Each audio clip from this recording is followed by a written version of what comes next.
یہ سلمان فارسی کھجوروں کا درخت کہلاتا ہے۔ یہ اس سائڈ پر بھی ہے، اس سائڈ پر بھی ہے، مختلف درخت ہے، اور آگے بھی ہے۔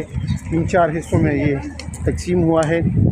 ان کے بارے میں کہا جاتا ہے کہ پیغمبر اسلام نے یہاں پر کھجوروں کے درخت جو لگائے تھے تو کافروں نے وہ نکالے تھے، اور سلمان فارسی کو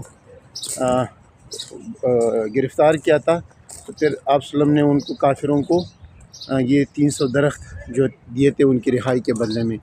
اور کہا جاتا ہے کہ یہ جو کٹلی کے بغیر کھجور آپ نے کھائی ہوگی وہ بھی یہاں تھی کہ کافروں نے یہ درخت جو ہے باغ جب آپ صلی اللہ علیہ وسلم نے لگایا تھا اس کو نکالا تھا، تو پھر وہ بغیر کٹلی کے وہ درخت ہو گئے ہیں، اور پھر وہ کھجورے کا سلسلہ اس طرح جاری ہے۔